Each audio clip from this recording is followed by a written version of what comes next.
It happened so fast I didn't even see it coming. One minute I was watching my son get married, and the next my daughter-in-law's hand was crashing across my face, leaving me stunned in front of 150 guests. But what hurt more than the slap was realizing that my own son stood there, silent.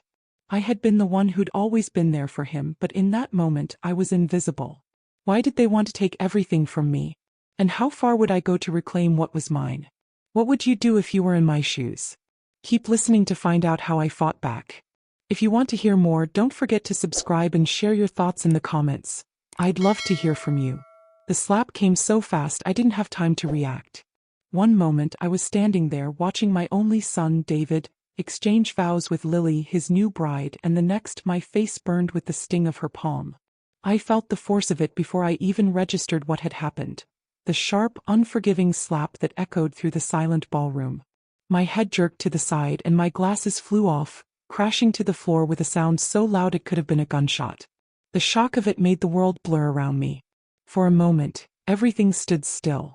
My heart raced. My cheek burned. But it wasn't just the sting of her slap. It was the shock of it all. The public humiliation, the complete disregard for me, standing there like I was nothing in front of 150 people on my son's wedding day. I blinked, trying to focus, trying to comprehend what had just happened. But the tears were already there, filling my eyes. Not out of sadness, but out of something else. Something deeper. I didn't move. I didn't say anything. I couldn't.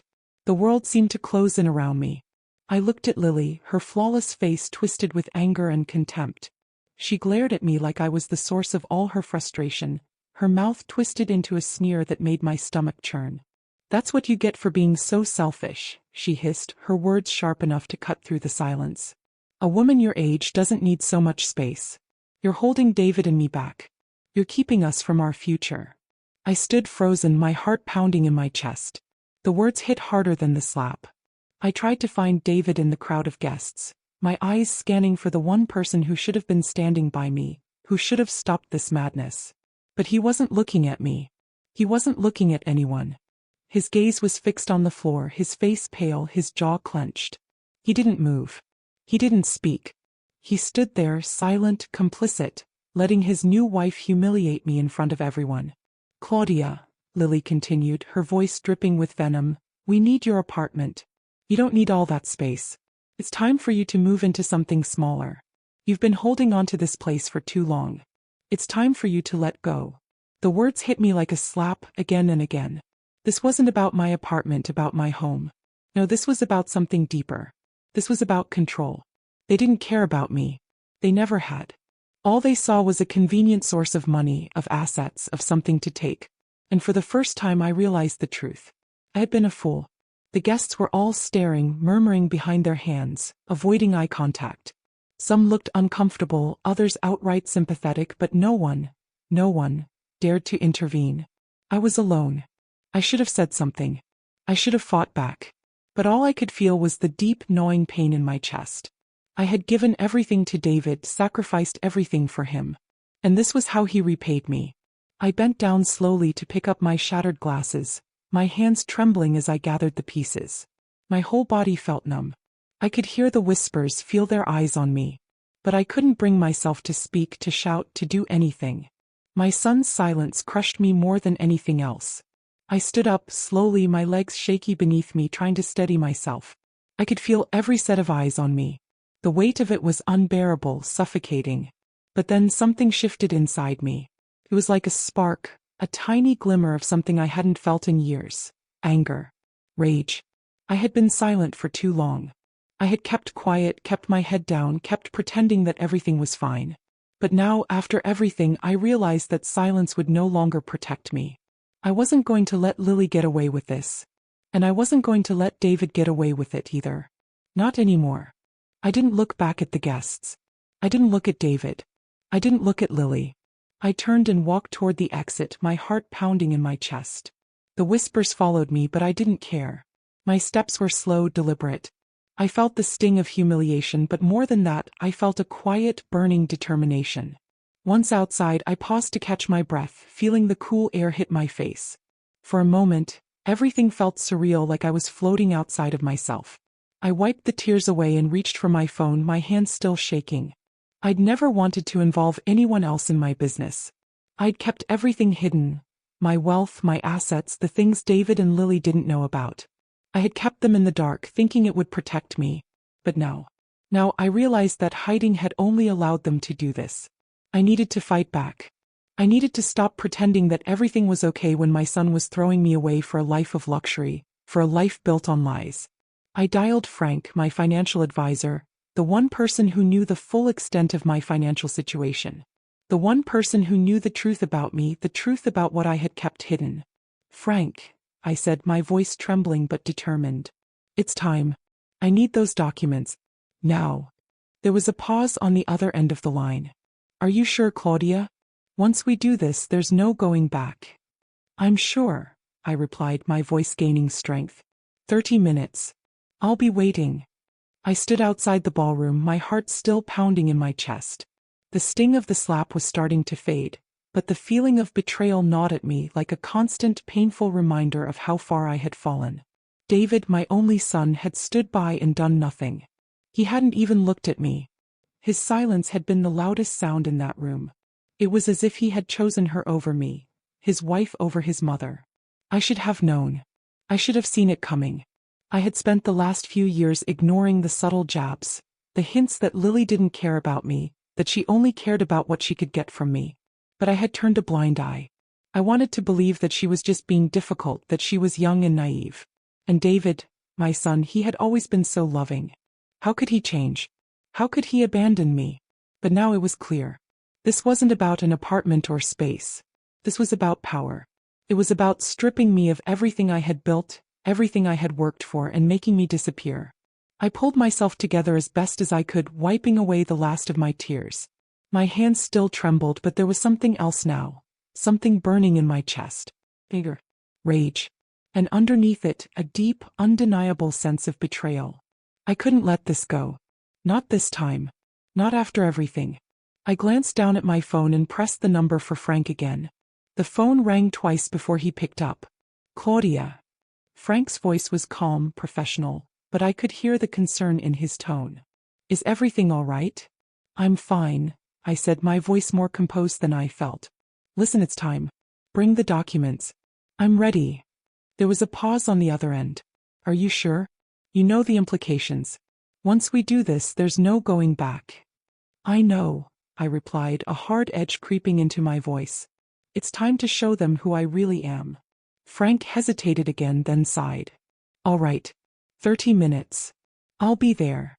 I hung up and stood there for a moment, staring at the sky above. The night was cool, the stars hidden by the glow of the city lights. My mind raced. I had been silent for so long, accepting what they had done to me, swallowing my pride for the sake of my family. But I was done. For the first time in years, I felt something I hadn't allowed myself to feel. Empowered. I wasn't the weak, silent mother they thought I was. I wasn't the frail old woman they had tried to paint me as. I had built my life, piece by piece, and I would not let them take it from me. I took a deep breath and looked around.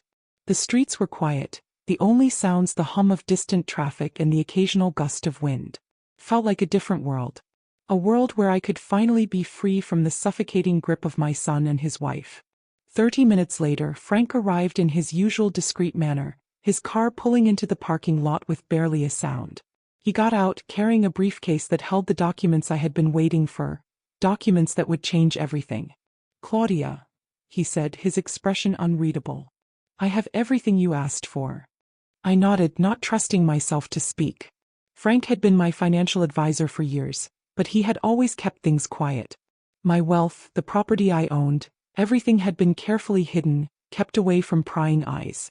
I had never wanted anyone to know just how much I had. But now it was time to show them. We walked to my car in silence, Frank holding the briefcase with a certain reverence. It was clear he understood the gravity of what was happening. "I'm doing this for me," I said, my voice barely a whisper as we got into the car. "And for anyone else who has been silenced, who has been taken advantage of." Frank nodded without a word, understanding exactly what I meant. We drove in silence for a while, my mind going over everything that had led me here. How David and Lily had slowly chipped away at me over the years. How they had manipulated me made me doubt myself until they had me right where they wanted me. A silent woman living quietly, allowing them to walk all over me. But no more. As we drove toward my home, I couldn't help but think about the memories that had been built in that house. The home Frank and I had created together. It wasn't just bricks and mortar. It was everything I had fought for. The warmth of family dinners, the laughter, the simple joys of a life well lived. I had built it all, and I would be damned if I let them take it from me without a fight. When we arrived at my apartment, I felt a strange sense of calm wash over me. The building stood tall, familiar, comforting. This was my sanctuary. My home. Frank and I entered the building, walking past the hallway filled with framed pictures and knickknacks that had accumulated over the years. I paused in front of the door to my apartment, placing my hand on the cool wood. This was it. The moment that would define everything. I opened the door and stepped inside. The familiar smell of old wood, the quiet hum of the air conditioner. It all felt the same, but everything had changed. Frank set the briefcase down on the dining table and opened it slowly, revealing the documents inside. I felt my heart race as I glanced at the pages. These weren't just papers. These were the keys to my future. "I've prepared everything you'll need," Frank said, his voice low. "The property titles, the bank statements, the legal documents. It's all here." I nodded, my fingers trembling as I picked up the papers. "Let's do it," I said, my voice steady. "Let's end this." I sat at the table, the documents spread before me, staring at them for a moment longer than I should have. This was it, the moment I had been building up to. The moment that would forever change my relationship with David, with Lily, and with the rest of my family. I felt the weight of the papers in my hands, each one holding the truth. Truths they had never known, truths they had tried to keep hidden. My son and his wife, with their facade of perfection, had been living a lie. They thought they could control me, manipulate me into giving them what they wanted. But I was done. Done being silent. Done being the invisible mother they could walk all over. "Are you ready?" Frank's voice cut through my thoughts. His words were steady, calm, but I could hear the concern behind them. He knew how much was at stake. "I have to be," I replied, my voice sounding stronger than I felt. "It's time for them to see the truth. To see me for who I really am." I stood up, gathering the documents into my bag. I couldn't shake the feeling of dread in the pit of my stomach, but it was different this time. It wasn't fear, it was something else. It was the bitter taste of justice. Frank stood up too, nodding in approval. "I'll be here if you need me. I'll make sure everything's in order." I nodded, my fingers gripping the strap of my bag tightly. I had thought about this moment so many times, but now that it was here, I wasn't sure what to expect. I had known David his whole life. I had been there for every milestone, every achievement. I had loved him unconditionally. But now I had to face the reality that love wasn't enough. Sometimes the people you love most can betray you in ways you never imagined. I left the apartment, walking out into the cool night. The streets were quieter than I expected, but my thoughts were anything but peaceful. As I drove toward David and Lily's home, I felt the weight of everything settle in my chest. They had tried to take everything from me, and now I was taking it all back. David's house was exactly what I had imagined. Big, flashy, and empty.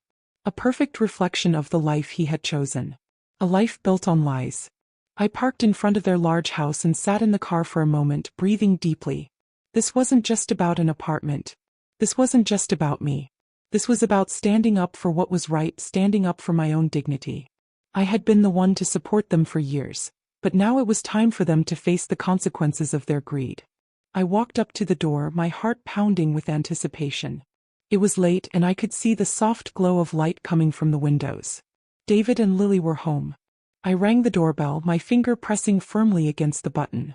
A few moments later, the door swung open and there stood David, looking disheveled but still wearing that familiar smile, the one that always made my heart soften. He was my son after all, the boy I had raised. "Mom?" he said, his voice surprised but not entirely welcoming. "What are you doing here?" I didn't answer him right away. Instead, I stepped past him and into the house, letting myself in without asking. David looked confused, but I wasn't here to explain myself. I wasn't here to beg for his forgiveness. "I need to talk to you and Lily," I said, my voice steady.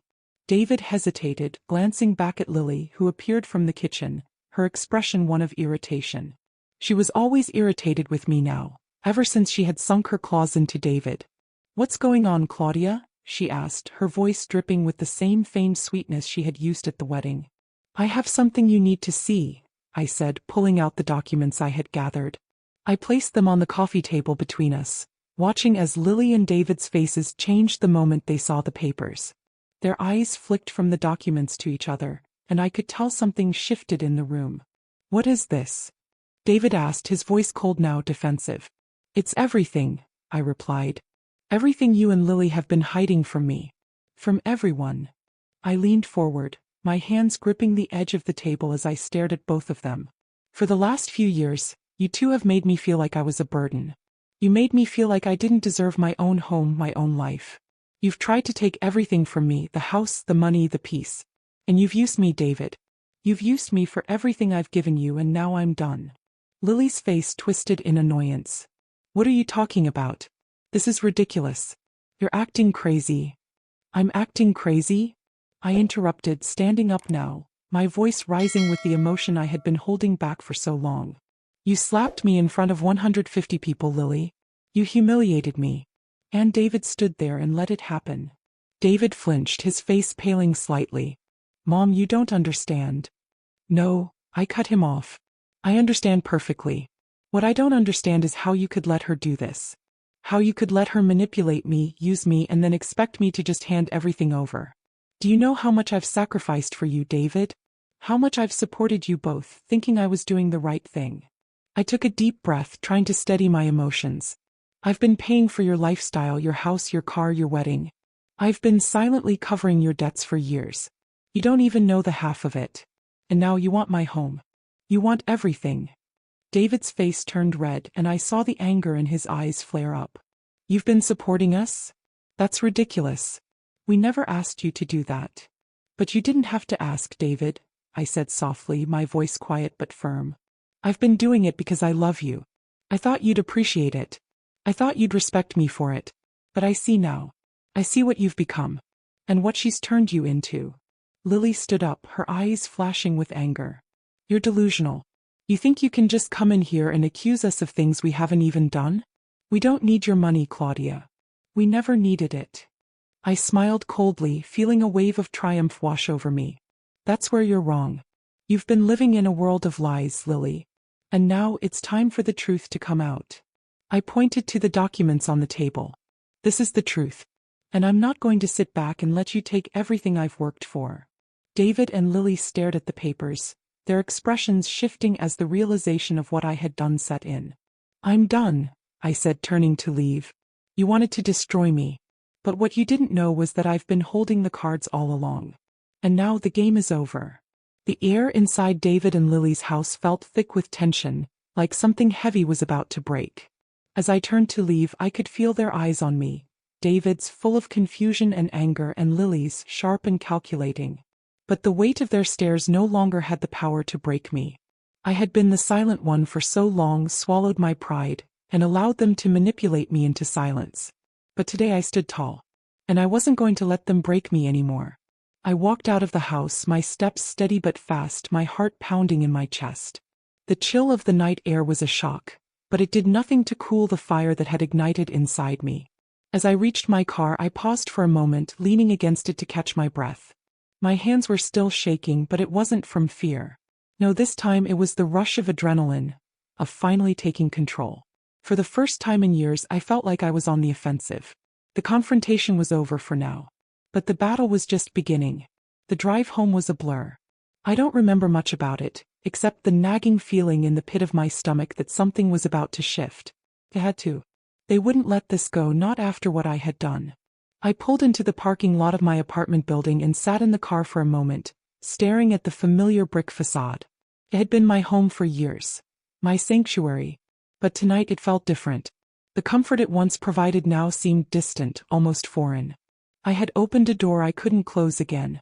I didn't know what tomorrow would bring, but I knew this. Things would never be the same again. As I entered the building, I felt like a stranger in my own life.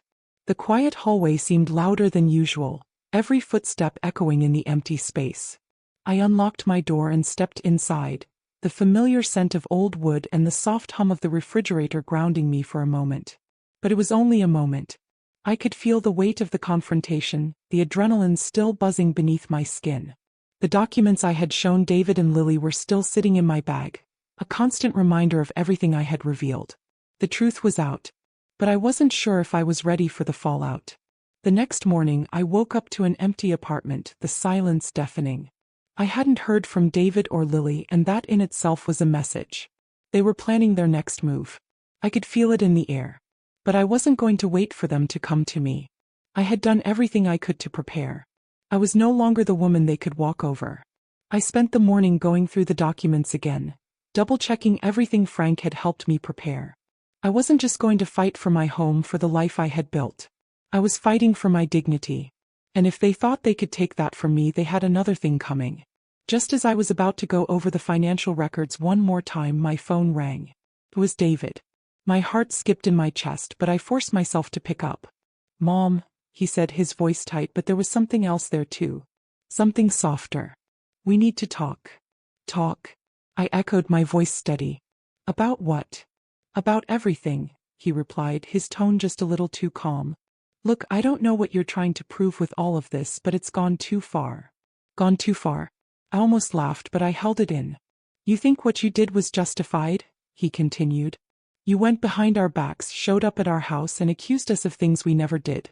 I don't know what you want from me, but this isn't the way to handle things." I let him speak, let him get it all out. I had a right to be angry, but I wasn't going to get sucked into his guilt trip. When he finally finished, I took a deep breath, my fingers tightening on the edge of the counter. "David, this isn't about accusations. This is about the truth. You and Lily have been using me, manipulating me for years. I loved you, I supported you, and I thought you were the person I raised you to be. But now I see what you really want. And I won't be your victim anymore." There was silence on the other end of the line. A long, heavy silence. Finally, David spoke, his voice softer, almost broken. "Mom, I don't know what to say. I'm sorry. I didn't know. I didn't know you felt this way. But I can't lose you. I can't lose our family." His words hit me like a sucker punch. I wasn't prepared for that. After everything, after the slap, after the years of manipulation, he was still my son. I could hear the pain in his voice, and part of me wanted to reach out, wanted to take him back, to fix everything. But I couldn't. Not this time. "You've already lost me, David," I said, the words coming out before I could stop them. "Not because I want to be apart from you, but because you made me feel like I didn't matter. You and Lily have crossed a line, and I'm not going to stand by while you tear everything down. I'm not your pawn anymore." I hung up before he could respond. I don't know why, but in that moment I felt a strange sense of peace settle over me. I had done the right thing. I had confronted them. I had shown them who I really was, not the broken woman they had been trying to manipulate, but someone with strength. But my peace didn't last long. Less than an hour later, I received a call from the lawyer's office. David and Lily had already begun the legal process. I don't know why I expected things to settle down after I confronted David and Lily. Maybe I thought that by finally speaking my truth, by exposing everything for what it was, they would see the error of their ways. Maybe I thought that the bond between mother and son would be enough to turn things around. But that was a naive fantasy, one I quickly shook off the moment I saw the first legal document land on my doorstep. It was just a letter at first. A warning, really. A request for mediation.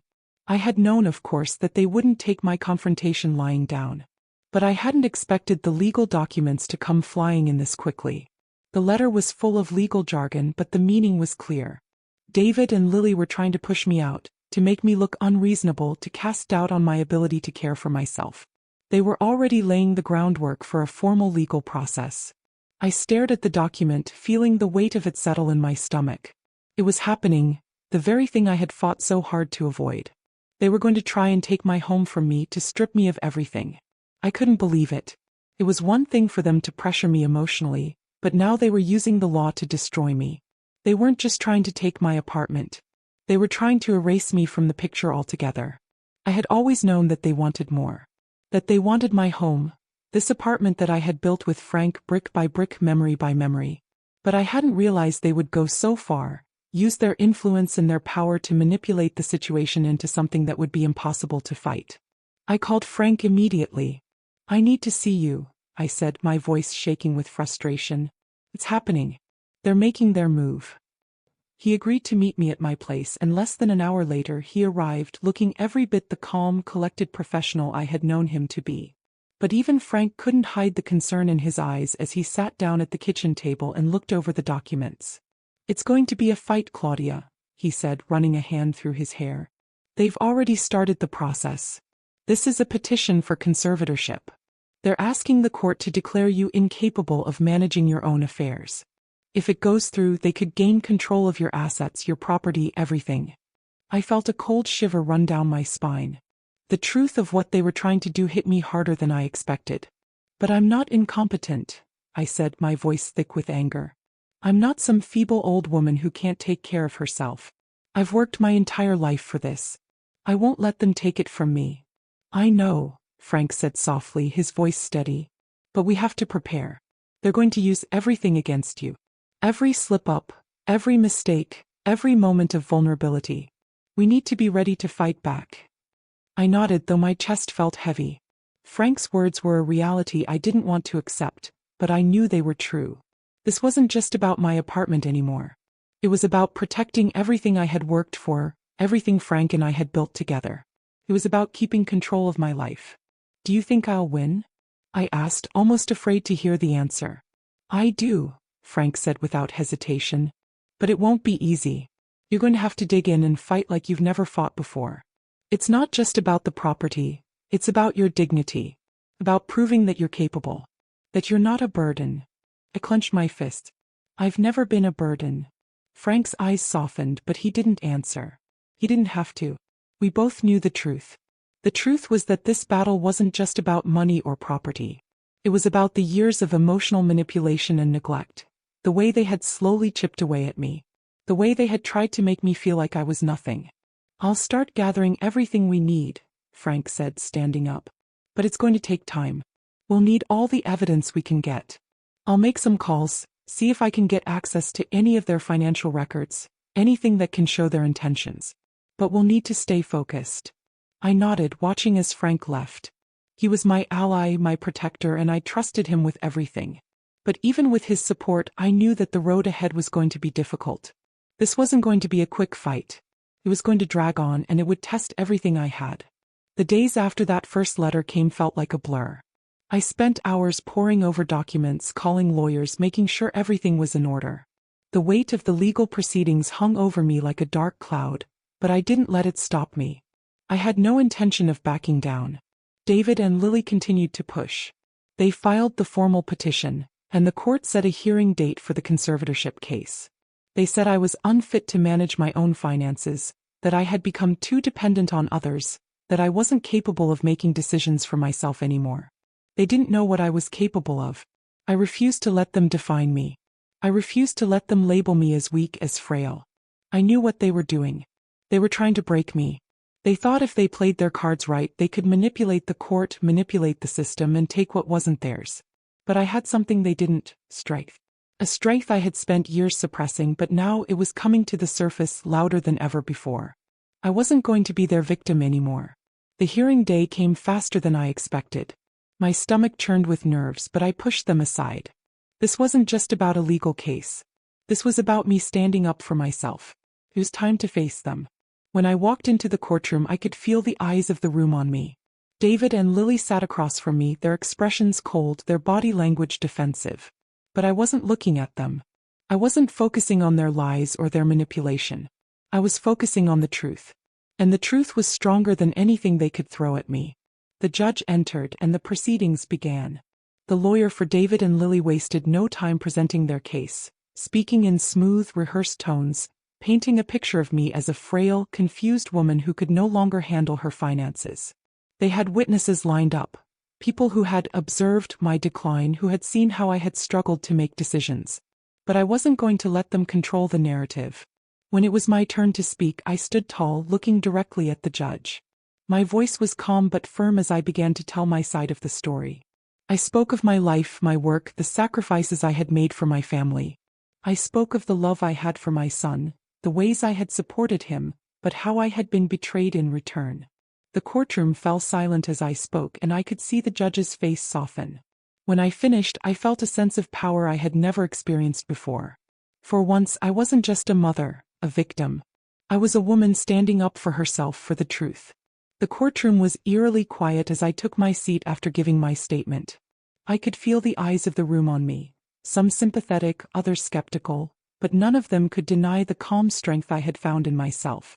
The judge's eyes lingered on me for a moment longer than I expected, before he turned to David and Lily's lawyer, signaling for them to continue. It was a fight now. A fight I hadn't expected to be part of, but one that had become a battle for my soul. For so long I had allowed myself to be manipulated, to be a shadow of what I could have been. But now I was standing tall, and nothing, not David, not Lily, not the legal system, was going to take that from me. David and Lily's lawyer continued to present their case, painting a picture of a helpless, elderly woman who could no longer care for herself. They called witnesses, people who had once been in my life who now testified to what they claimed was my decline. They talked about the way I had become forgetful, how I had struggled with decisions. They painted a picture of an old woman, confused and lost. But they were all lies. I had played my part in the narrative for too long, but now I was writing my own story. I refused to let their version of me become reality. When the defense finished, it was my turn. The room felt smaller now, more intimate. David and Lily sat across from me, their faces frozen in expressions I couldn't decipher. Guilt, maybe? Or fear? It didn't matter. They had already made their choices, and now it was time to face the consequences. I stood up again, my knees shaking but my back straight. I walked toward the stand, not as the broken woman they had tried to make me, but as someone who had learned to fight back. Your Honor, I began, my voice strong, steady. I am here today not because I want to destroy my family, but because I want to protect what is mine. What I have worked for my entire life. And I'm not going to let anyone take it from me, no matter who they are, no matter how much they want it.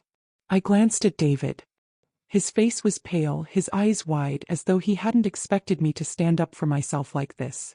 I continued, for years I've been a mother, a daughter, a sister, doing everything I could to make sure my family had what they needed.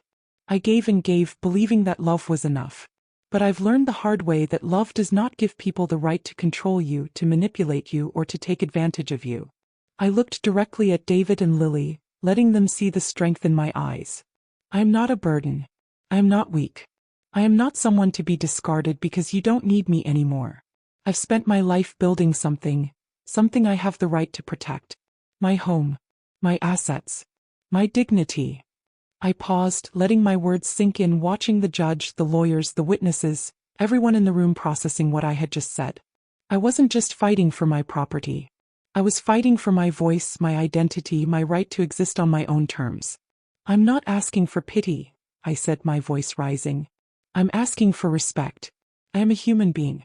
I am a mother, and I deserve to be treated with love, not like an object to be discarded when I am no longer useful. The room was still.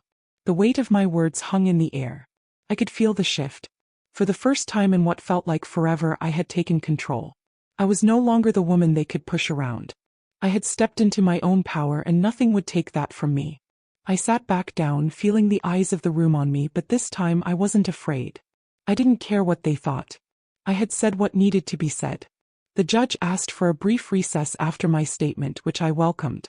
It gave me time to collect myself, to breathe. But the truth had been laid bare.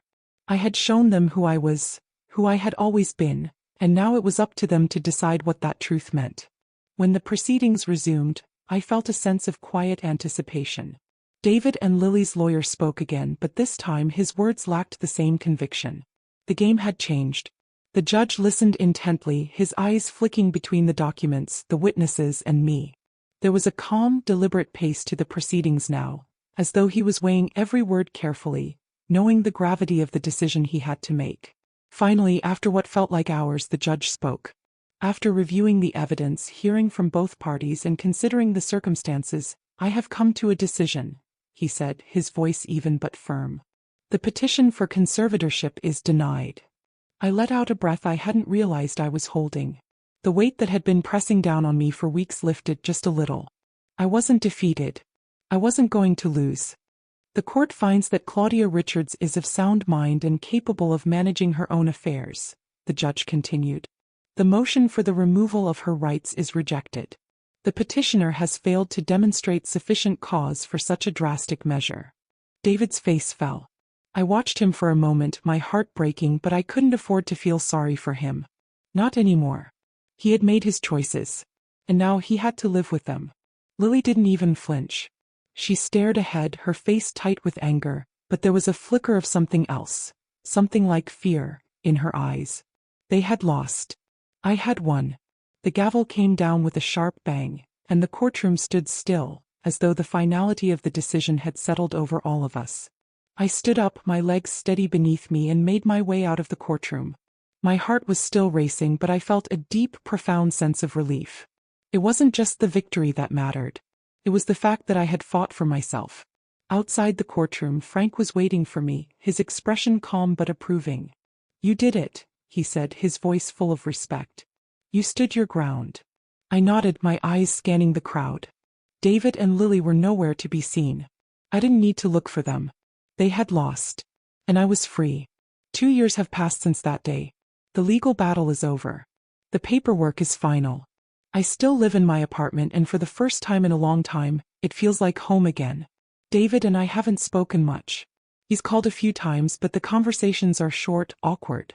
He's tried to apologize, tried to make amends, but the damage is done. I don't think he'll ever fully understand what he did, and honestly, I'm not sure I want him to.